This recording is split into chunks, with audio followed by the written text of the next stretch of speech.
Satnam, aloha, welcome to my live stream. And I have a little window of peace right now. There's a lot of construction going on around me, jackhammers and excavators, and it's just a total reflection of what's going on in the collective unconscious of humanity. So today I want to talk about the new moon that's coming up on the 28th. And let me see here. Okay.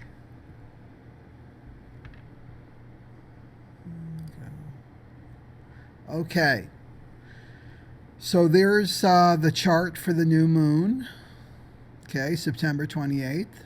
And you can see in the sun position, it has the 18th gene key, and then the earth, the 17th, and then the moon, the 18th.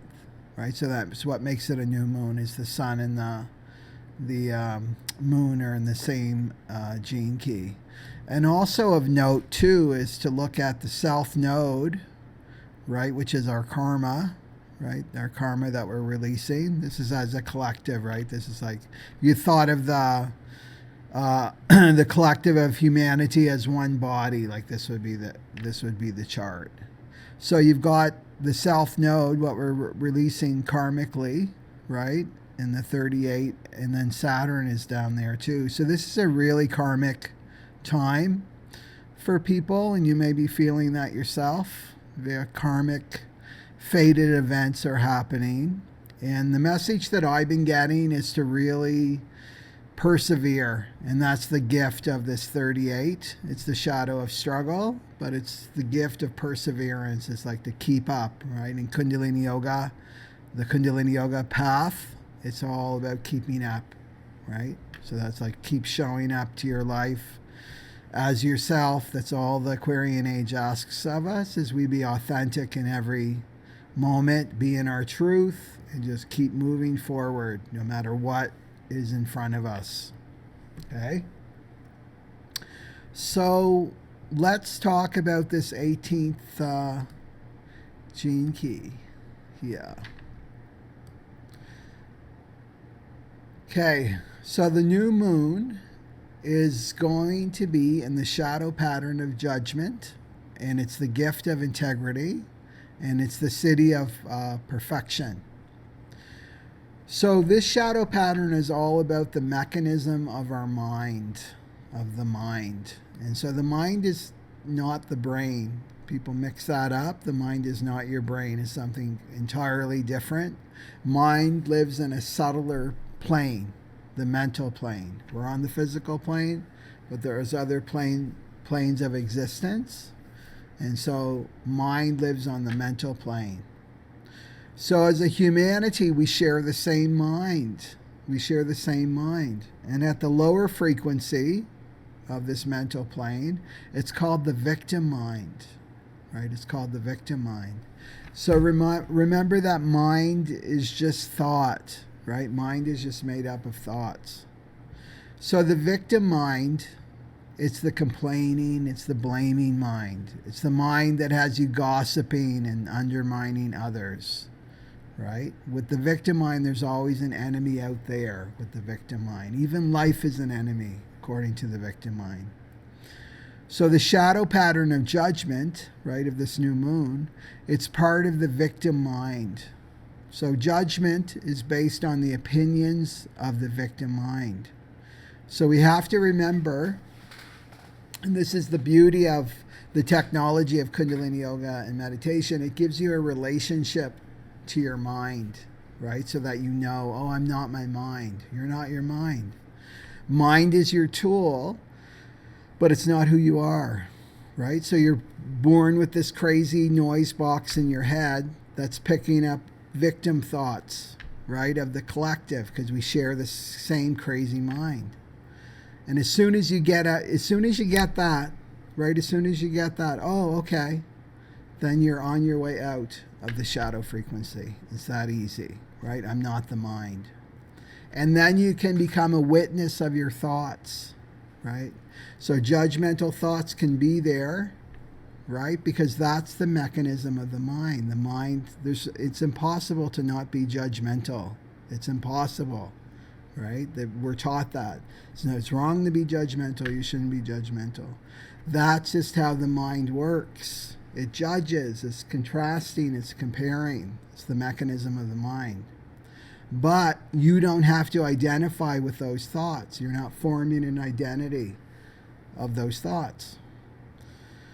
So what we do as spiritual people, right, is we beat ourselves up for being judgmental. So that's a fool's game, right? That's a waste of your energy, right? And it's only because we're identified with those thoughts in our mind. So how do we disidentify with the victim mind? How do we pull back? Well, an easy way is breath, right? Wherever you go, there's your breath. So mind must obey the breath. It's a universal law. You slow down the breath, you'll automatically slow down the mind, right? Or you mentally vibrate. Sat, S-A-T, as you inhale, and then Nam as you exhale, right? This means I am truth, I'm eternal, I'm timeless, I'm infinite. Right? So it's reminding your mind, right, of who you really are. So you can do that with your breath. It's a good thing to do anyway, is this long, deep breathing, especially with the stress that we're under right now. So with this shadow of judgment, it can make you believe that you're either superior or inferior to others, that you're either or superior or inferior to others. And again, this is all about hierarchies, right? So remember my last video on the shadow of greed, right? Pluto moving in the shadow of greed. It's based on hierarchy. And hierarchies are the way that we've organized ourselves as a humanity. And it's based on inequality, which is not true, right? No one on this planet is higher or lower than anyone else, right? We're all equal. The one light that lives inside me, it lives inside you, and it lives inside everyone else in this world, right? So the Aquarian age is the age of truth. So anything not in truth is coming down, right? So that we can start to organize ourselves in a new way, right?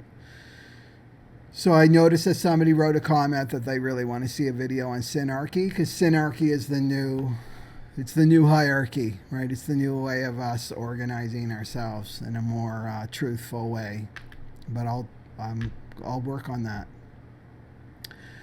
So we all know the superior version of judgment, right? Someone that believes that they're better than everyone else or someone else for whatever reason the ego gives them, right? I'm superior, right? We know that version.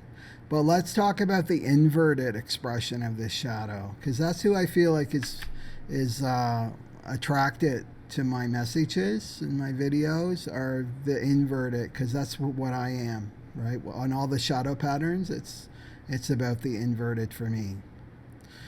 So this is believing that you're lower than someone else, right? So it's based on self-judgment. So being really self-critical of yourself.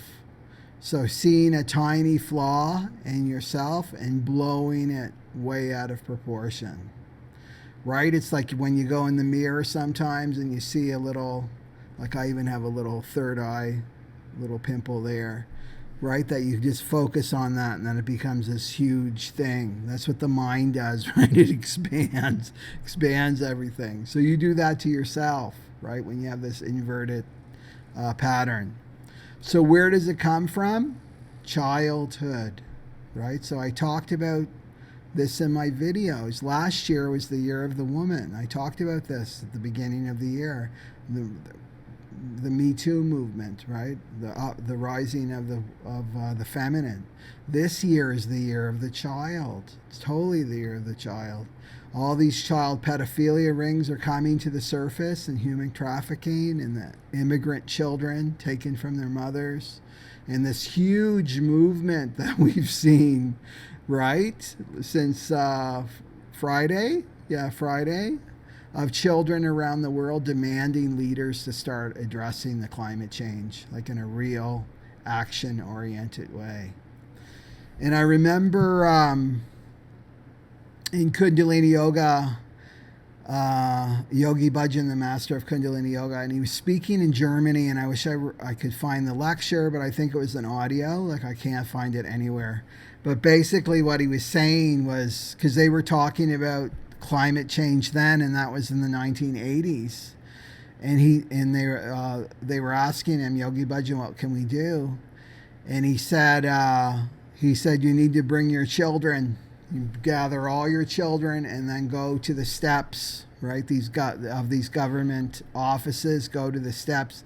And then he said, let the children cry, right? Let them cry for their future, right? For their future. So but the children aren't crying, right? They're angry and they're out there, it's beautiful. I love it. I hope you guys are into it too. But I'll come back to this in a few minutes. So let's go back to this inferiority complex, right? That comes from the shadow judgment. So this gene key rules the development of our mental body, right? We go through developmental stages throughout our childhood. And so if your parents were harshly judgmental towards you as a child, you're going to internalize this voice, and then this voice becomes your own voice. You're not even aware of it, right? But it comes from your parents.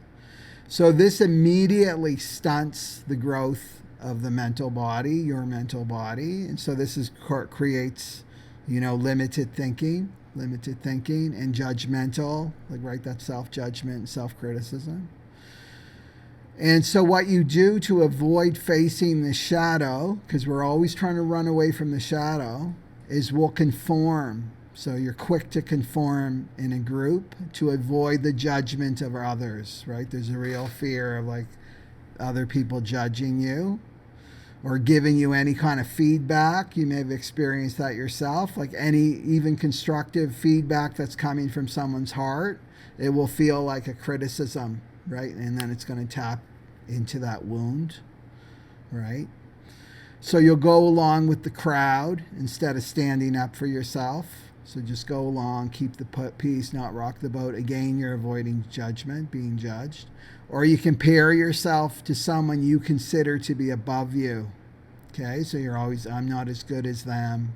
They're better than me. I'm little. I'm worthless. Whatever that tape loop is.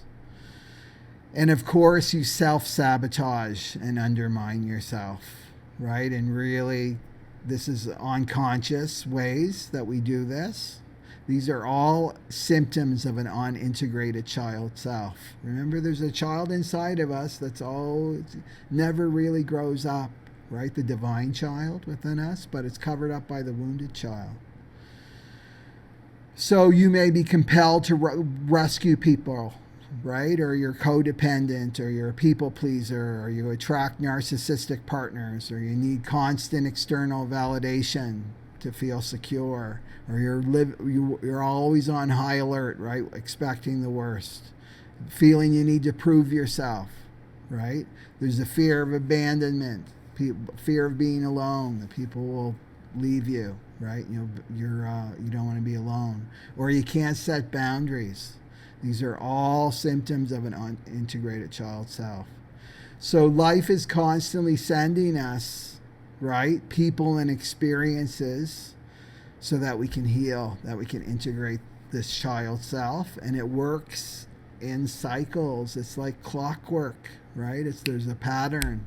Pattern gets set in childhood, and then every 7 years it plays out in all kinds of different ways. Anyway, all this stuff is addressed in my Emotional Freedom program. So let's go to the gift. The gift is integrity, right? So we're going from judgment to integrity. And we can see the hierarchy, to go back to the hierarchy, the crumbling of these hierarchies on the world stage. And so you may have heard of Greta Thunberg. Have you heard of her? The teenager from Sweden that's really served as a catalyst to motivate children around the world to start protesting, right? Start protesting for their future, for Mother Earth. So she's completely breaking with this hierarchy, right? So the backlash, if you read the backlash of the status quo, they're calling her a brat, right? How dare she? She's so young. She doesn't know anything, where she has no right to talk or speak, right? But she's aligned with Satnam, right? She's aligned with her truth.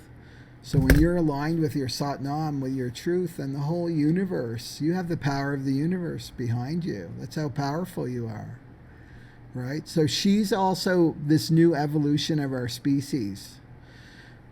And I'm going to tell you why right now, is whenever science sees evolution, right, something different, they slap a label. They immediately slap a label on it. They pathologize it. They make it into a disorder, or they make it into some kind of problem that needs to be fixed or medicated, right? Medicate them.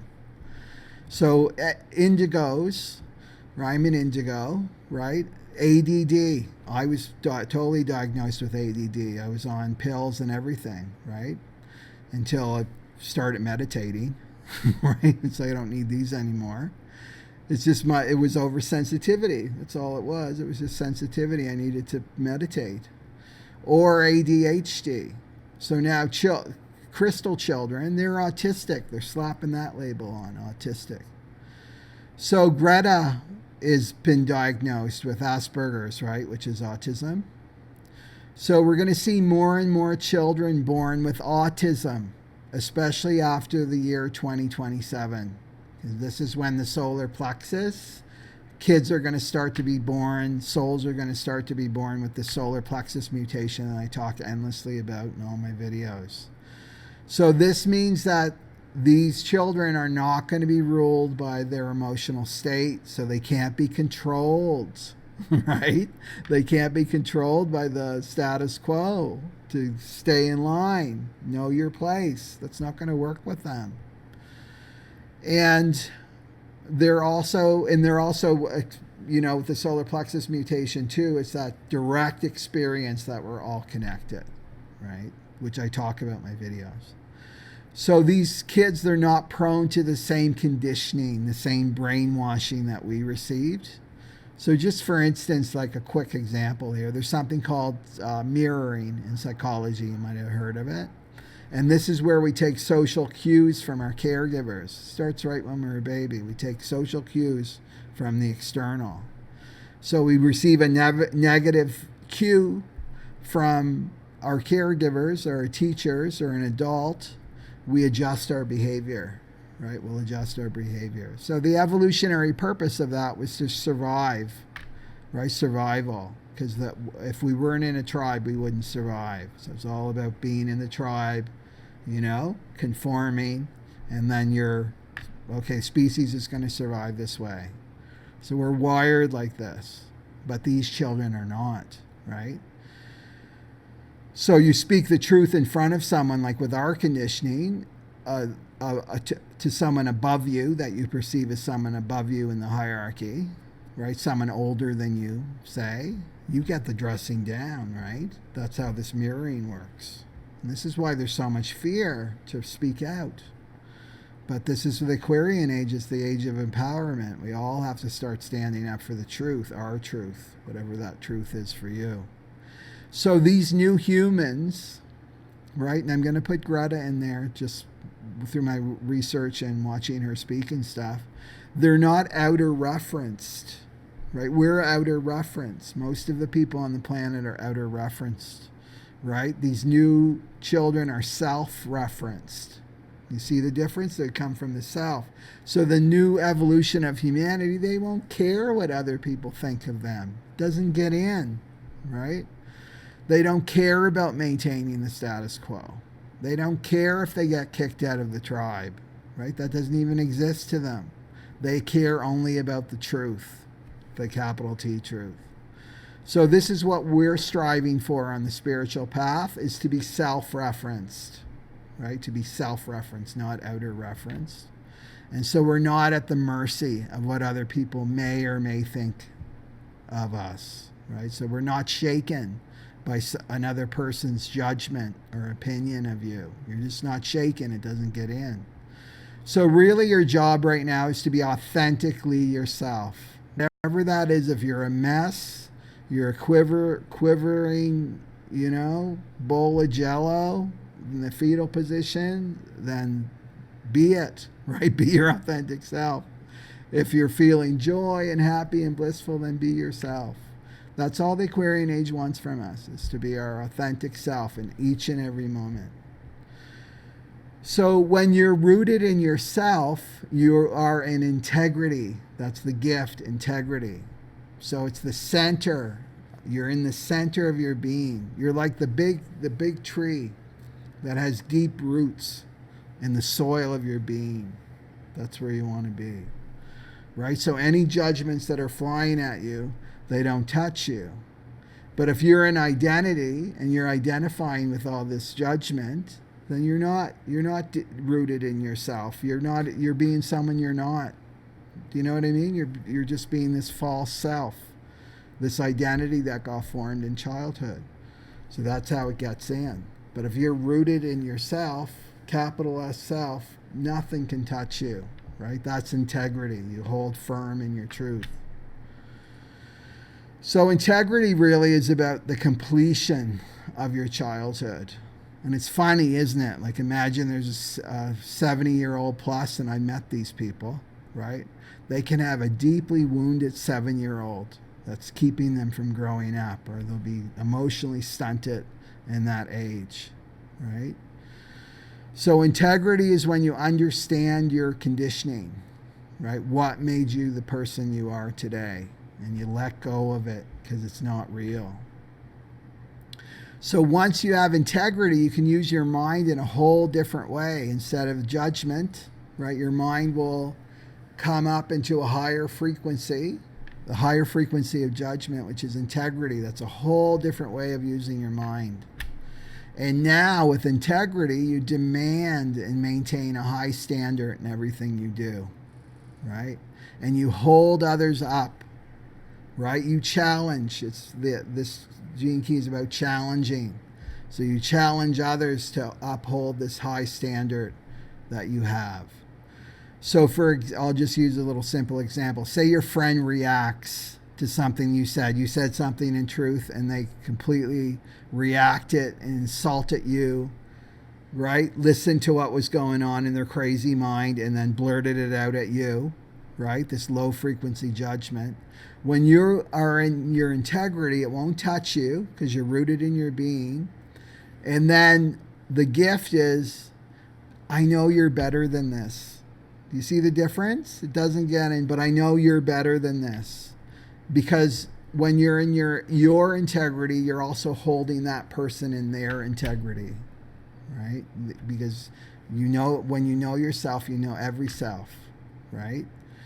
So the gift of integrity allows you to hold your energetic space in the face of the mind's judgments, others' judgments. So when you do this self-judgment, it's like you're trying to make yourself small. You don't want to take energetic space. But when you're in your integrity, you can take that space, right? It gives you a lot of confidence. So what's this new moon all about? It's about growing up. It's about growing up and becoming a spiritual adult. To start this process as a humanity, we have to grow up. This world is run by teenage boys, right? The teachers have to start growing up and then taking over, right? I loved what Guru Singh, I don't know if you know Guru Singh, but he was talking about, he made the analogy of, like an elementary school teacher that leaves their kids, they're all in grade primary, they're all 5 or younger, and then leaves for a couple hours and comes back, and the room is in chaos, right? There's food all over the place, and maybe some of the kids are peeing and pooping in the corner or whatever. It's who are you going to blame? You're not going to blame the kids. You're going to blame the teacher, right? The teachers have to kind of start stepping up now. So coming into your integrity is realizing that everyone you meet is part of yourself. That's the solar plexus mutation, right? Recognize the other person as you. We're going to experience that. Oh, that person that I'm judging or is judging me is just an aspect of my unintegrated self, right? So it's bringing yourself back into wholeness. It's recognizing that's all You. That's to be a spiritual adult, is taking responsibility for your worlds, right? The world that you live in. Not the whole planet, but we all live in our world, right? We have a community with partners, families, all that. It's our responsibility to integrate all those aspects of ourselves. And then the capital T truth is really, judgment is really self-judgment. It's just really, if you receive judgment from others, it's really your own self-judgment being parroted back to you. So that's another level to really bring in, because when you stop that and bring your frequency of your mind up to integrity, you'll stop attracting that, or it'll be clear, oh, this person's talking about themselves. This has nothing to do with me. You know, completely changes your perspective. Okay. Well, I'm glad I got a little live stream in here. And there, where do we got here? I'm looking at the comments. We got Tula Bean, Satnam, Catherine, Satnam, Aloha, Satnam. Okay, Anji B's busted from Oregon. Yeah. But I don't like conforming to the crowd. Yeah, this would be a good test for you to start going more into groups of people. And because the thing is, we can fool ourselves when we're alone. The ego likes to keep us isolated. And when we do that, then we can trick ourselves. Oh, I don't have any shadows. I'm totally cool, right? I'm enlightened when I'm alone. But as soon as some person comes into your life, then the shadow, shh, and that's really you, right? So we have to watch that. And I've gotten this lesson too, like, you know, my preference is definitely to be by myself and alone. But I get nudged. I'm proactive because I don't want to attract something that pushes me out in the world. But when I do go out in the world, it's such an awesome time, you know? And I feel like I'm being gifted. You know, I'll get free parking, or, you know, some magical thing will happen. And it's like the universe saying, hey, come out more and show yourself, right? Show your light. So just try that. And you'll start, when you start doing this healing, especially inner child healing, you become more and more comfortable in your own skin, and then you get to really enjoy life a lot more. It's just our little child that's scared, you know? Okay. Catherine Reynolds. I was diagnosed with autism and ADD, super sensitive indigo, Wagyu. Medicated my tendon and started to meditate and practice yoga. Yeah. I remember, I mean, I can barely remember what I was like before, but I remember I was jumpy, just avoided crowds. I would have this crazy schedule where it would be all about when there would be less traffic out in the world and where can I do my shopping. So I would, because I was so crazy sensitive. But then meditation really helped, because in yoga, because it builds your nervous system. Like, we really have to have a strong nervous system, right, as empaths. We feel everything. I'm a mess. Be a mess then, right? That's the judgment. I'm a mess. Just let yourself be a mess. Whatever you're feeling is authentic. That's the only thing that's real, not that noise box in your head, right? That's the judgment. You shouldn't feel like this. It's like, I do feel like this. This is what's real. I'm going to let myself be real. Okay. Yeah. That's good, Anji B, right? To be more transparent with people. Yeah. Not to play this game, right? This is the higher or lower. I got it all together. We're on the same boat. We're like hurling through space, right? In the same sandbox. We're all going through this. We have to deal with the same mind, right? Crazy mind. Okay, everybody, thanks for joining in, and have a great new moon. And really, like I said, persevere. We're almost through this really karmic time right now with Saturn on the South Node, and in the shadow of struggle, and that's the gift of perseverance. That's the message I've been getting so strongly, is just keep moving forward and holding your light. It's like jackhammer is like it's gonna reach a threshold, a critical mass, and then we're gonna see a lot more change coming up. Good change. Okay, Satnam everybody. Aloha.